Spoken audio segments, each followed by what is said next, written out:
Despite the fact that we do have, taco nights sometimes, we also have traditional European food nights. Bro, y'all need to stop eating tacos then. That is not a white person food. Eat traditional European for the rest of your goddamn life. That's all y'all motherfucking supremacists do. Colonize and appropriate. Inside the all-white community of Arkansas, video by Channel 5 with Andrew Callaghan. Yeah, man, it's Arkansas people. They've apparently started a community. They've been working at it. They faced a lot of hate and backlash and shit. I say, why? Let them. We don't need them around us. They want to be separate. Yeah. Bring back segregation for those who want it. Lived in a black neighborhood for quite a while. I saw how they treated white people. It's not very good. And yet all the hate is on white males. I don't got nothing nice to say. Said something racial to a black person. You saw that happen. I'm not gonna say They that. said something like, man, the hood ain't the hood anymore. As in, like, they were unhappy with my response. Almost exclusively white communities exist all around the United States off of paper merely because of socioeconomics. These in that if dorks. you are wealthy enough, everyone Fucking who sword becomes wealthy fighting enough like will they're buy 8 years into old. a more or less white-only gated community. But I would not Dorks. be able to afford that outside of, working my entire life to build up a bunch of businesses. But I would like to have kids. I want my kids to be taught that their ancestors did great things, not that they were the villains of history. Correct. Bro, why does he have the same mustache? He got the same beard and mustache as the whiny white man. I can't see it. Hold up. Yo, y'all tell me this ain't him right here, chat. Tell me that ain't a vivid description matching. He even got the same part. Yeah. Yeah. That's crazy. That their ancestors did great things, not that they were the villains of history. Correct. And Arkansas is nice. As far as I know, the laws are you just need to let them know that you're going to be homeschooling. And then after that, there's no testing that you need to do, or they don't really check up on you. The first community I was wondering that what kind of really woman went would after actually settle us down with was a man the like this. r/Jewish subreddit. I had CPS come out here because She they actually complained to fits the bill. CPS trying to get my kids taken away. The health department has come out here. They just Somebody you wouldn't blanket even made look complaints twice to at. everyone. I mean, I do have Mein Kampf, but I think that's just historically relevant. Who wrote that one? Mein Kampf? Yeah. Oh, shit. He's sort of the Oh, central wow. villain of the 20th century. So if you don't Look at the understand books that what he he's thought, studying. then you're, Yeah. again, missing a Brainwash big him. piece of history. Fucking sick. Did he make mistakes? I believe so. What do you think the biggest mistake was? Invading the Sudetenland. None of the other stuff. The other stuff? Well, it depends on what you mean. Just like the Holocaust and everything. Holocaust? I don't know about all that. Everybody thinks Genghis Khan is cool. Of course he does. You read the The book. question is Okay. how fast that will take for Hitler Yeah. to be as cool as Genghis Khan. I don't know. He took the Total safe brown route. groper victory. What's your favorite thing to cook? I like making tacos. That's fun. Despite the fact that we do have, taco nights sometimes, we also have traditional European food nights. I really love breaded chicken. Bro, y'all need to fucking stop eating tacos then. That is not a white person food. Eat traditional European for the rest of your goddamn life. That's all y'all motherfucking supremacists do. Colonize and appropriate. Chicken, like fried chicken. at Adam pizza, I like 22. typical stuff. Look, I was a big Dr. Dre guy for my teenage years when I was think we working should out see and everything Adam like in that. this But shit, then but I you was know like, why they wouldn't I want don't him? think it is as 'Cause they let a soothing to black my man soul. pipe his And that wife. goes back to just anthropological data that we have about the difference between rhythm and harmony. What about you? I don't listen to rap music. I listen to gospel music. Okay, who's your favorite gospel artist? Probably Skillet. You say Skrilla? Skillet. Skillet. What do they sing about? It's like a rock Christian band. Okay, cool. Hardcore, we love Jesus. Okay, so the Can Greeks actual live here? group. They're European. How about Central Asian Hey, Caucasians? he's not, They're not European. But that's The Caucasus What? Mountains, Caucasian That we're ancestral ready to- birthplace, Uh-huh. is technically in Central Asia. Is it? You know, some Italian Americans, like in Staten Island, think they're not white.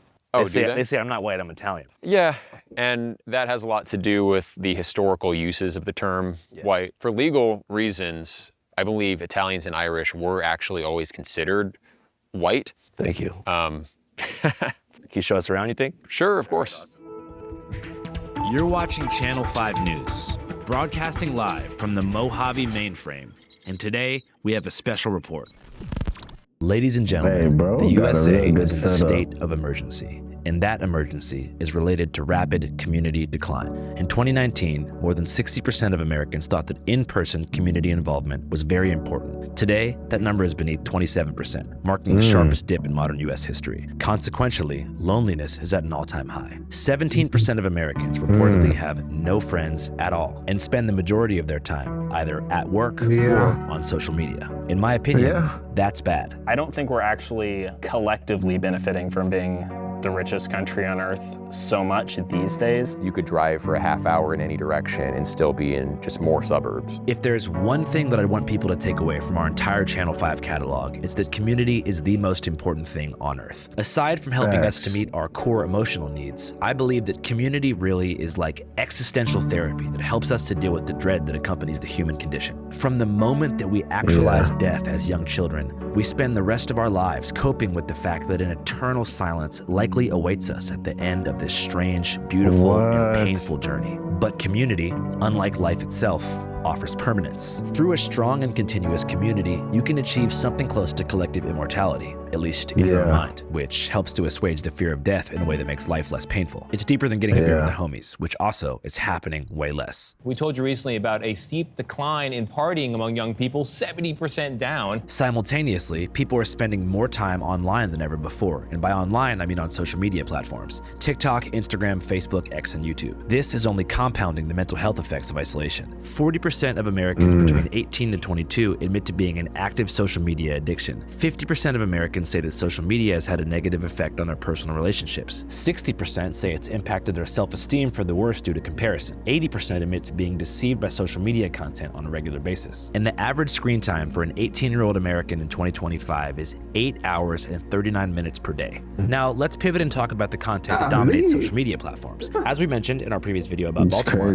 bad news makes more money and travels faster than good news, and social media platforms are rival companies who measure success through engagement, which means keeping your eyes glued to the screen for as long as possible. Statistically, this is best done by deploying content that markets crisis, fear, or disaster. So the users who dominate these platforms and eventually become parasocial leaders are experts in doing just that, scaring people, scaring the hell out of them. Usually by shaping a distorted version of the outside world that keeps their followers both inside and engaged into a feedback loop that carefully mimics community. We've all been exposed to the same sources of information online as well. We're like part of the same online subculture. I primarily use X. My algorithm is mostly right-wing political content. Nick Fuentes gets fed to me a lot. I didn't start out nearly as... Of course he fucking likes Nick Fuentes. Are we surprised? Are we really surprised? Yeah. Like, but bro, listen, man. Anybody who's watching Nick Fuentes is a loser. Dork. Identitarian as I am now, even my own comment section in many ways persuaded me that this stuff is more important than I was giving credit to. But it's important to remember that regardless of politics, all people fundamentally want the same thing in life and are just grown babies looking for somebody to play with. We do games, traditional, like the Highland games. Those are traditional Scottish games. Even before I lived here, I would come and visit and bring my poker set, and we would just... I can't scroll past this chat. What is this? What is going on here? Can somebody please explain this to me in the comments, bro? do like very low stakes, like $5, $10 buy-in. It's just a fun night with the blokes, grand old time. And then sword fighting is one of the things I really like to do. It's with that lens that I want you to watch today's documentary, which revolves around a whites-only Christian settlement in rural Arkansas called Return to the Land. Yeah, my name's Eric Orwell. I'm the president of the Return to the Land Private Membership Association. We call it The Settlement. This is our first intentional community for people of European heritage, planning many others around the country. Yeah, we have 3 acres, the RV and the solar system and everything. So this is a homesteading project, pretty much. Yeah. Have you been able to harvest your own food? Yeah, we've gotten a lot of tomatoes, peppers, melons. I'm not gonna lie, she looks like from the horror movie Turn Around. Like one of them that's gonna ravage you and eat you. You get caught up in her woods. What are the main tenets of the community? Well, we believe in traditional European values, traditional nuclear families, monogamy. We're not looking for the weird whatever trans things are going on now. Yeah, we're not for that. Basically what you would find in traditional European religious texts, like the New Testament, like the Havamal in Norse paganism. How many people do you think live in this community right now? We have, I think, if you include children, something around like 35 or so. And we've got hundreds of new people accepted just in the last, I don't know, few months. A lot of people are concerned about rapid demographic change, mass immigration, and just what's happening to our countries. Why not just like go to Idaho? Well, because I'm not just thinking about what would be convenient or easy now for us. I'm also thinking, what will the country look like for my kids and grandkids? Coeur d'Alene, I looked up the census information, and it's dropped nearly 10% of the white population in the last 20 years. That's mostly immigration. I grew up in Montana. Did you notice a significant demographic shift in Montana? Not yet, but it's happening. It won't be long. And where'd y'all move from? I'm from Wisconsin. And whose idea was it? It was his idea. I did notice that race-mixed kids I didn't think looked as attractive as kids who were pure race, but that's anecdotal. So going back to the very beginning, you said you grew up in Southern California? Yeah. What part of the area? Yeah. The south of LA County. And this is sad because okay, cool. So you pretty much grew up like in a pretty diverse area. Oh yeah, my elementary school was primarily Mexican. I remember we had some kind of cultural day, and they asked where your ancestors came from, and they were writing pass it on the on board. to the kids. The kids gonna pass it, and it's just gonna keep going down. Yeah. It's just a downward spiral. Or bullshit. Yeah. And it was like Mexico, Mexico, Mexico, Mexico, England, Mexico, Mexico, Mexico. I mean, I have no other identity I can go back to. I'm a quarter or more Norwegian, and then I'm German, and I'm English. So I can't say that I'm English, I can't say I'm German, I can't say I'm Norwegian alone. I'm not even like majority any of those things. So the only identity that I have, ethnocultural identity, is as a white American. And I think that's most white Americans actually. It seems like the idea of white people or whiteness that we know today that's referenced by the media or by the Associated Press is a relatively new construction. Like talking to my grandparents who grew up in Philadelphia, you had different sections of town that belonged to different very tight-knit European communities. You had the Irish neighborhoods, German neighborhoods, Italian, Polish, Greek, and then with the mass influx of African Americans from the South during the Great Migrations, those lines kind of dissolved and they became a more loose unit of pan-European whites who fled the cities, and that's part of the reason that Philadelphia became so overwhelmingly black. And so now I don't know my ancestral Irish culture because it dissolved as a result of the political situation of the time. A lot of traditions have been lost throughout the process of white assimilation. Yeah, and that's true. That's definitely part of it. I don't think Mexican heritage has those same issues.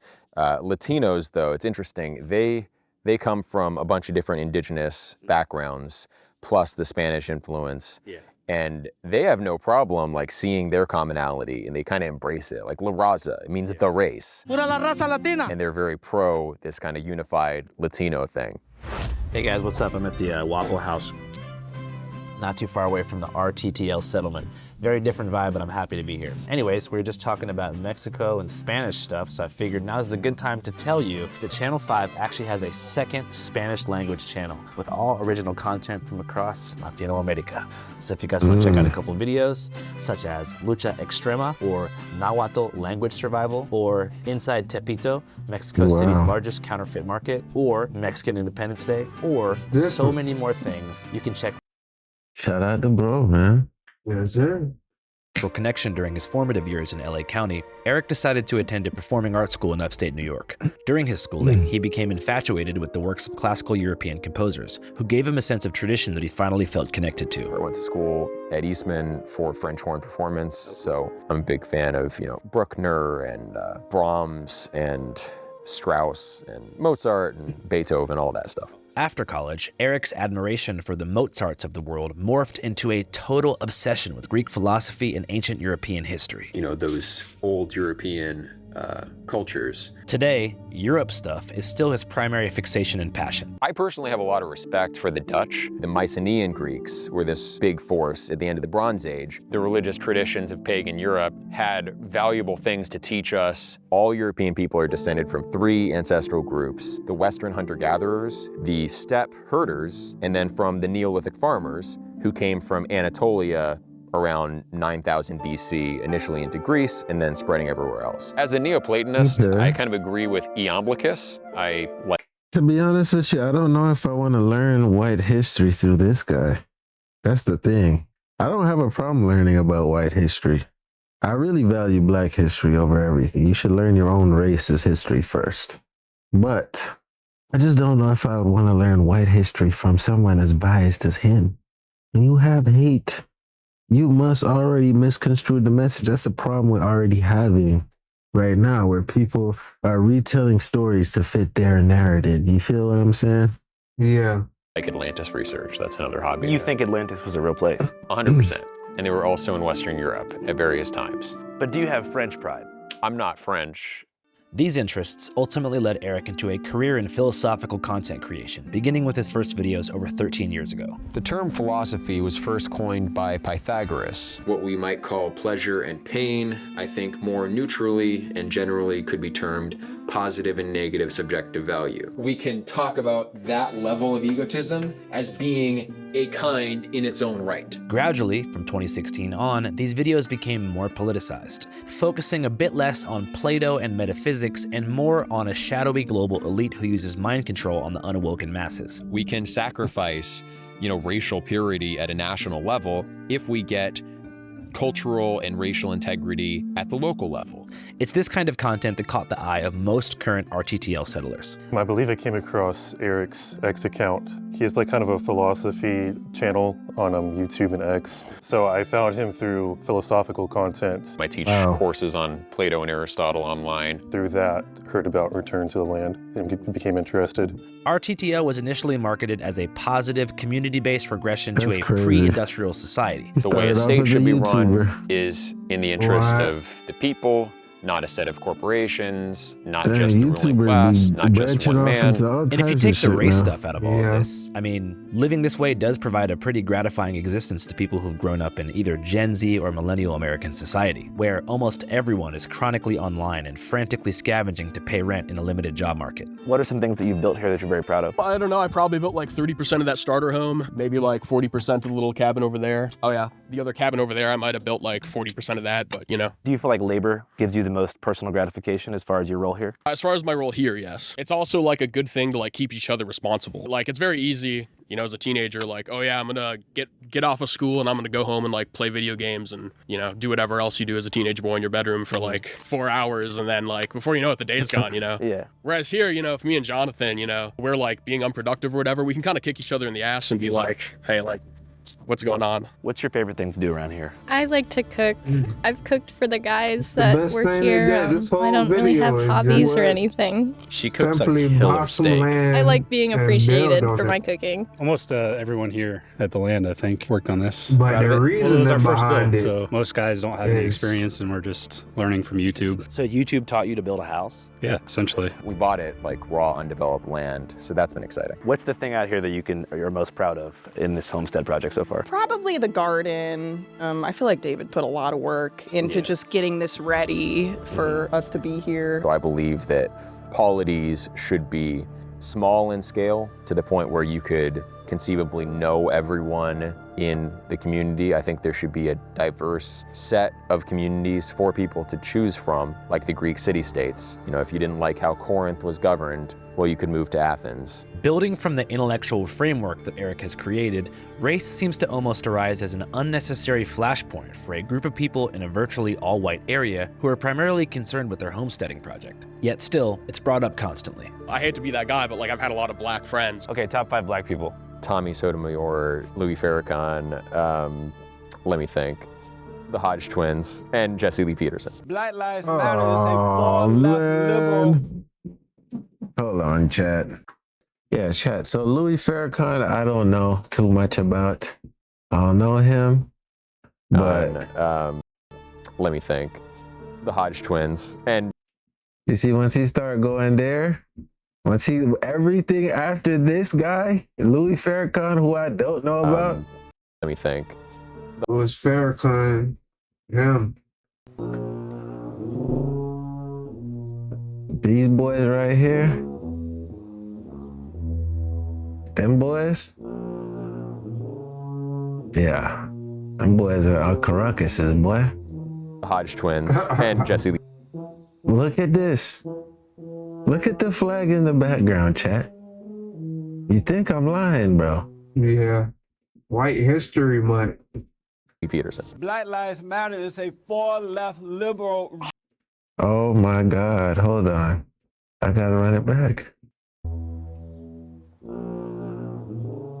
Radical agitative organization founded by a bunch of black lesbians and homosexuals and Mr. Peterson, I suggest you give... Okay, like one of my best friends ever used to be Puerto Rican. He was a lot of fun, but it's sort of like, you know, you have these big ethnic blocks that are like boulders, right? And you can build a bridge across and like meet in the middle and be friends with someone from another ethnic group, of course, right? But it's very unstable. It doesn't last. What happened with your Puerto Rican friend? Oh, nothing. He just moved away.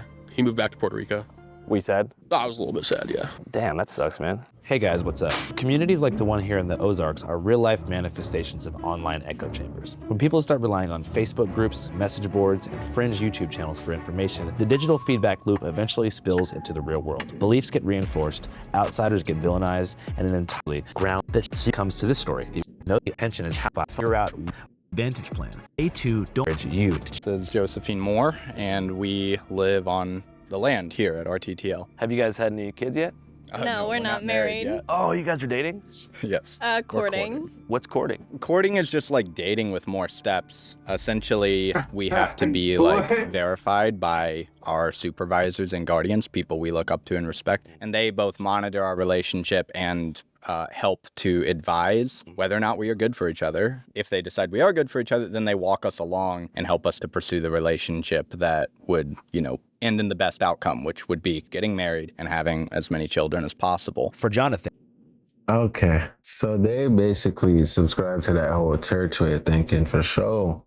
But goddamn, I don't want nobody controlling my relationship. He grew up in a boy. Mennonite colony until he was 6. Exiting standard society and courting his future wife in isolation is the only viable option for long-term success in today's dating culture. What is right with the dating culture? Every woman on the internet is more or less advertising herself as sexually accessible. And so if that's what you want to do as a bloke and throw your soul away for... Yeah, but at the same time, that's true. Don't want to throw your soul away, but at the same time, gang, do you want everybody to decide your fate for you? What if this female is not for you and she is miserable? She's a harpy, a serpent. She's a Akash demon with Jasleen. I forget her name sometimes. A quick goon. Yeah, it's great. I would have Dating wanted that culture to for be that. my life. The problem yeah. with that is, and we see this demographically and statistically, the birth rate is going down exactly because of the over-accessibility of sex. The marketplace value of sex and monogamy as a whole is basically at an abysmally low level, probably the lowest it's ever been in human history that I've ever studied. And that does not benefit the future generation of our offspring. It does not actually benefit a happy life. People above the age of 40 who are married long-term have significantly happier lives, both male and female. I notice you have a ton of kids. Yeah. How many you got? Number 5 on the way. Okay, cool. What's the plan for education for the kid? I'm homeschooling. It's going pretty well. I know everything that they need to. These kids are about to be raccoons, bro. No, they can't be raccoons. They're already white. These kids are about to be feral. Eating squirrels and shit. Look at their mama, boy. To learn. It's going to be nice being in the community when they get a little older and I'm going to need help filling in certain subjects I'm not comfortable with. That's another reason I'm glad to have the community, because I don't necessarily want to sift through every piece of history to know, what's acceptable to teach the kids or not. I trust the guys here. I'm not overwhelmed by the evidence for the exact official narrative, like it was precisely 6 million. You know, there's Black Wall Street. Back in the era of segregation, there are examples of prosperous Black communities. Black Wall Street, I'm pretty sure got burned down in a race riot. Yeah, I mean, if you look into the details there, that's another one of these narratives. Slavery was bad, but also everyone else practiced slavery too. North America was very sparsely populated when we got here. It's important to note that interwoven into these tropes about community building and heritage celebration is a much more intense core, and one that embraces controversial and outdated race science. Black college-educated people they still tend to be fucking more love violent the mustache, criminals man. than white high school dropouts. Really? Yeah, the average IQ in some parts of sub-Saharan Africa is under 75, which is considered mentally disabled. East Asians have measurably a higher average IQ than Europeans, and they're less criminal, and they're more prosperous. So you're saying Asians are smarter than us? Yes, on average. Yeah. Like every Japanese person I've met or like Korean seems really smart, but I've met some Chinese people where it's like, really? I feel like they're fudging the numbers on that one, to be honest. As far as most experts are concerned, all of these IQ numbers are fudged. Here's a bit more about that from somebody who knows his shit, because I feel like it's worth it. These tests were made for the purpose of figuring out who's going to do well in school. It doesn't predict terribly well to many kinds of real-world successes. There's so much it doesn't tell you. That it doesn't tell you about emotional intelligence, creative intelligence, common sense, wisdom. There's so much more to a person than just their IQ. I would say the major problem has been what's sometimes called scientific racism, but it's not really scientific. It's using the guise of science to advance racist views, because you sometimes get racial differences in different kinds of test scores, including IQ, that don't take into account where those differences may come from. It was convenient for some people to say, well, look, we can divide people by nationality or socially defined race or ethnic group or religion into different IQ groups, and they probably believe themselves that it told you something, but it didn't tell you what they thought it told you. People with high IQs are often better at convincing themselves of whatever they want. So in other words, they use their IQ for self-justification. They're better at justifying whatever they want to believe. So if they have an ideology, they may have a very weird ideology, but they'll find ways to defend it even if it's not factually accurate. I don't know the details of the people you're studying in Arkansas, but I think that making judgments about people solely on the basis of high IQ is a serious mistake. Michael Jordan is not a genius. I don't know Michael Jordan. I've never assessed him. I don't know that much about him. But you see, he's a good example of someone with adaptive intelligence. And in terms of adaptive intelligence, I mean, like, wow, he's done a great job. Anyways, back to Eric and the fed-up whites of the Arkansas wilderness. What do you think was modern white America's Treaty of Versailles moment? I guess like the Civil Rights Act. You know, there's a basis for equal rights under the law, and that was kind of the nominal intention of the Civil Rights Movement, but it went way beyond that and has ended up restricting people's freedom. One counter-argument that I would make to that is that, you know, in the 1940s and 50s, World War II ends, all the returning veterans come home. The GI Bill allows returning veterans to get low-cost mortgages on new homes. This is when Levittowns were being built and suburbs were being constructed at a very rapid rate. Cul-de-sacs were sprouting up, and the American dream was hatched. You know, white picket fence, nuclear family. Now, the Homeowners Loan Corporation, which basically decided who could live where, had racially restrictive covenants that said only white people can live in this area. Minorities can't live. They can only live in certain red-line zones. Civil Rights Act comes in '64 after redlining had already began, after deindustrialization made the urban cores of places like Philadelphia, Chicago, and Detroit barren, and there was a mass transfer of wealth into surrounding suburbia. So what do you think about the notion that by the time the Civil Rights Act was passed, they already had the short end of the stick? I would say that they were not at an advantage, obviously. The expectation that the Black community should have reached parity in a generation is crazy. Obviously, that would be impossible. It'd require massive top-down social engineering. Finally, some honesty from one of these guys. Right. And Let's hear what he's redistribution gonna of say resources. next. Now, we have done that over the 20th century, but I think we overcorrected. Well, for example, like small business loans. Overcorrected? Nigga, we need money. Nigga, reparations, son. You know what I'm saying? Overcorrected, you haven't corrected enough. What?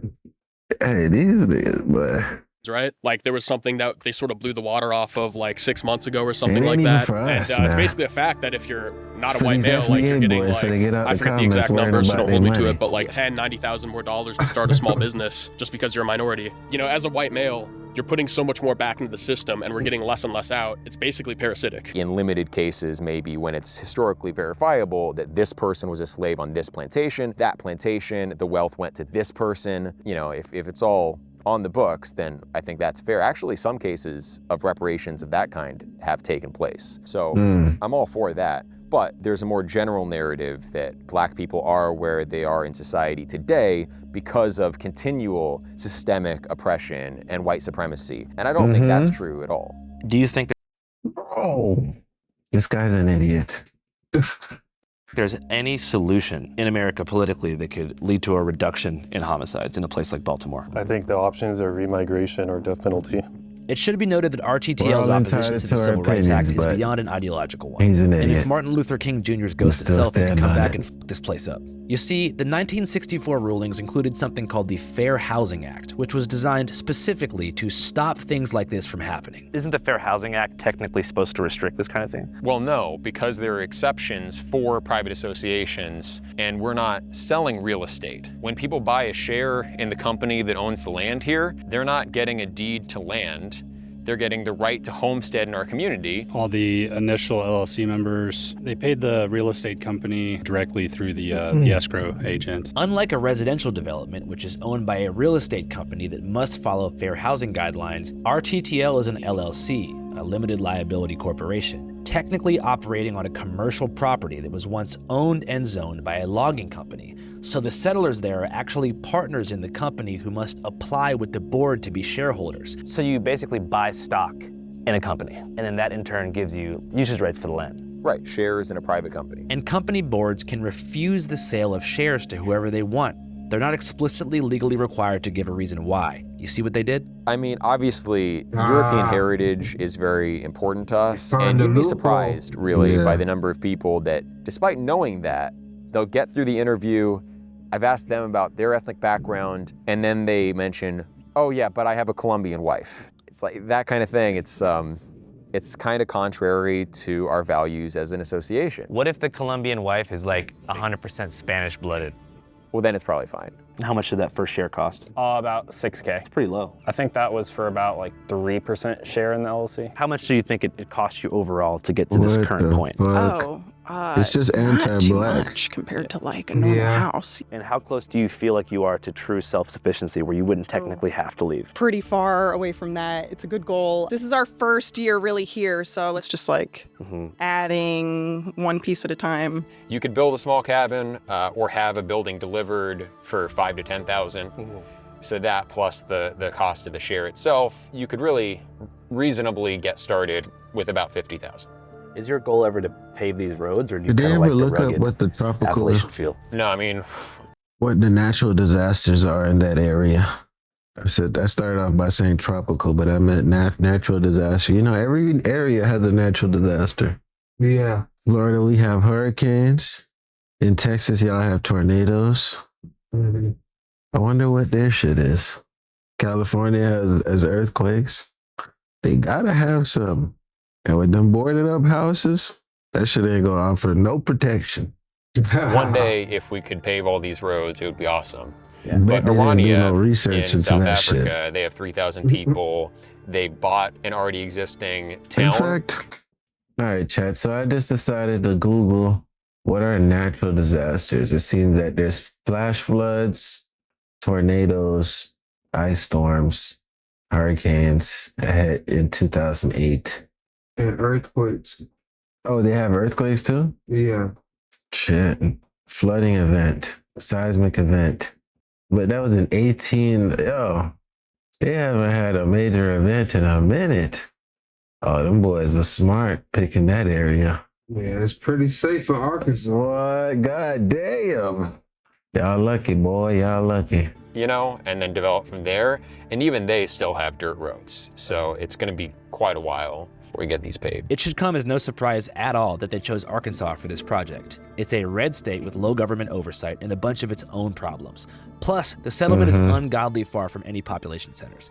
It's hard to explain just how in the sticks this place truly is. The closest town is called Harding, over 20 minutes away by car, and home to less than 1,000 people, only one of whom is black. The locals didn't really have an issue with us. We've had good relations with most of our neighbors. There's a lot of people out here that I guess live and let live, you could say, which I appreciate that. Still though, despite the lack of local pushback, there is some concern that with this national news media attention, legal trouble could be Potentially, the biggest hurdle is the legal hurdle. There's going to be a lot of legal challenges, I think, to go through with this sort of thing. We've not been sued or fined yet, but we do expect that. People have made complaints to government departments. We've had requests for information from government departments.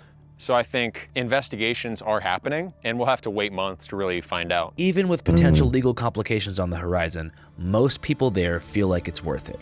On the settlement, there's a tinge of nihilism in the air. Most people feel like the country at large is doomed. I don't think that there's like good political solutions for it now. I mean, that's why I'm here, right? I think actually like people being present and like putting in the labor, kind of like I'm doing, not to toot my own horn too much, but like every single day, and living in a lifestyle that's more conductive to community is probably going to be the way forward. So do you see places like this, return to the land settlements, sprouting up across the country as a potential way to actually counter the demographic shift? I don't think it will counter the demographic shift as a whole. I think it will provide safe places for my kids and grandkids.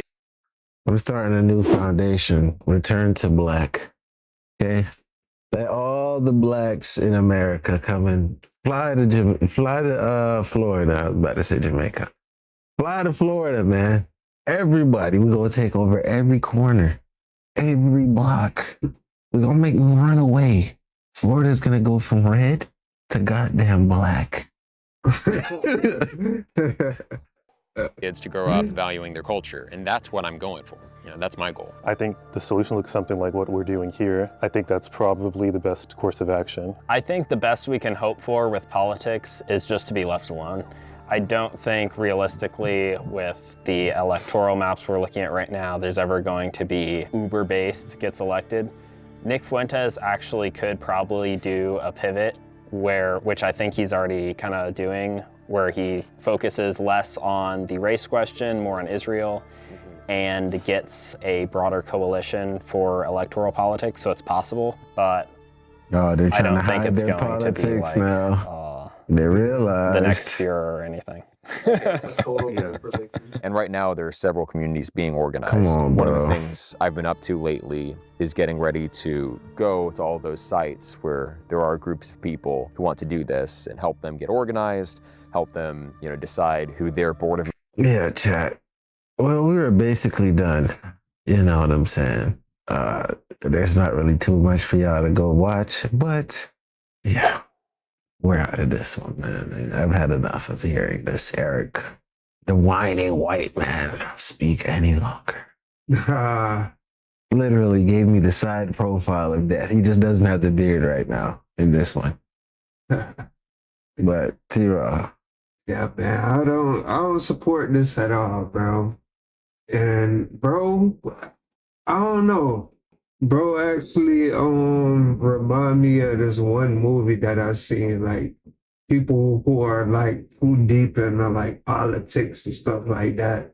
And this man, one day he just suited up and just went to war with everybody. He just started killing everybody, bro. Wow. And it's called Rampage. Oh. Yeah. Didn't watch that one. You never watched Rampage? Yeah, bro. So yeah, man, I don't know, man. Anybody who support anybody that's, racist, I don't support them. Yeah. Anyways, man, love y'all. Great for y'all, man. Binge watching videos on the channel. You already know. Catch y'all next one. Yeah.